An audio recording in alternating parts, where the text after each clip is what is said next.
eu estou recebendo um chamado agora da repórter Vivian Casanova. Gotino, a Vivian Casanova não é a repórter lá do Rio de Janeiro? Sim, ela já vai aparecer aqui, já está na tela aqui. A Vivian vai falar sobre a prisão de 2 homens suspeitos de fazerem parte da quadrilha que furtou armas de dentro de um quartel do Exército em Barueri, na Grande São Paulo. Olha o momento da prisão. Me dá as imagens aqui. Gesser Marques Fidelix e Márcio André estavam em um condomínio de luxo aqui do lado de Barueri, em Santana de Parnaíba. E eles são acusados de participar, olha só, desse crime. Quem é que está fazendo a prisão? A polícia do Rio de Janeiro. Calma. Tá preso. Ele quer entrar em casa, mas o policial falou, você está preso. A polícia do Rio de Janeiro investigava essa dupla depois que a dupla ofereceu armamento para integrantes do Comando Vermelho, facção criminosa que é rival do PCC. Aqui é DRE. Tu veio em São Paulo para te pegar porque tu sabe como é que é. A gente veio para São Paulo para te pegar. Eles saíram do Rio e aí eles comunicam a polícia de São Paulo e faz um trabalho em conjunto quando chega aqui. Olha lá, ó. Ele quer ir em casa fazer alguma coisa, mas o policial falou que não. E eles ostentavam uma vida de luxo. Deixa eu chamar a Vivian Casanova, porque ela tem todas as informações pra gente dessa história. A polícia saiu aí do Rio e veio prendê-los aqui em São Paulo. Vivian, boa tarde pra você.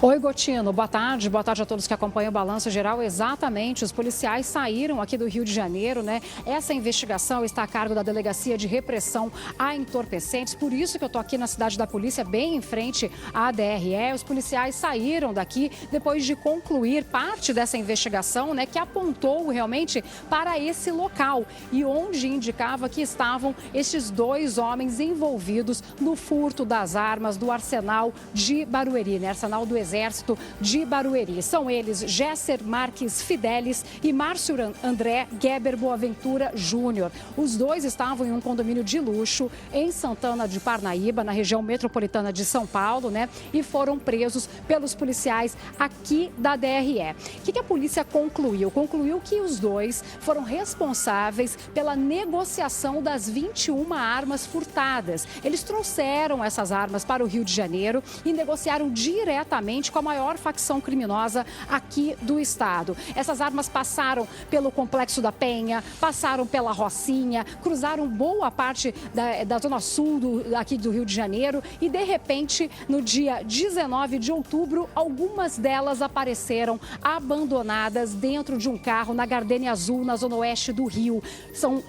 Foram 8 armas localizadas dentro deste carro. Isso também porque havia uma grande pressão da imprensa, Gotino, na época, porque o caso era preocupante. 21 armas tinham desaparecido, né, do arsenal do Exército aí de Barueri, e a gente sabia que essas 21 armas estavam em poder de criminosos. A imprensa apertou bastante, cobrou muito a polícia e, de repente, apareceram primeiro 8 armas na Gardênia Azul. Alguns dias depois, 2 armas apareceram na reserva no Recreio dos Bandeirantes. E depois, outras armas foram encontradas, ao total 9 em São Roque. Elas estavam num lamaçal em São Roque, aí também em São Paulo. Então, a gente tem aí um total de 19 armas recuperadas, né, durante essas investigações. Mas lembrando que eram 21 e que existem 2 armas ainda, 2.50, que não são armas comuns, né, Gotino? São metralhadoras que são capazes, inclusive, de derrubar helicópteros que ainda estão desaparecidas.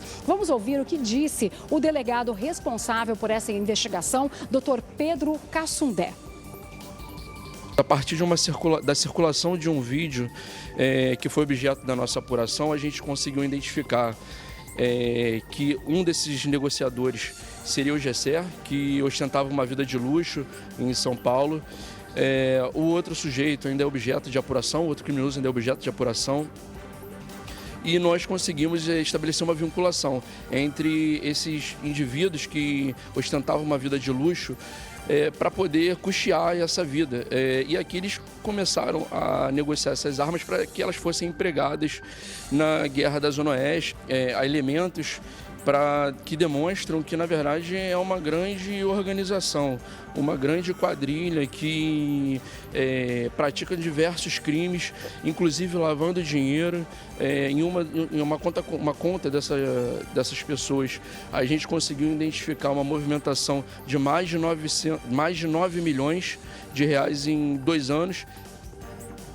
Olha, esse é o delegado falando dessa investigação que envolve São Paulo e Rio de Janeiro. Essa imagem ao vivo, pode encher a tela, por favor, com o nosso helicóptero?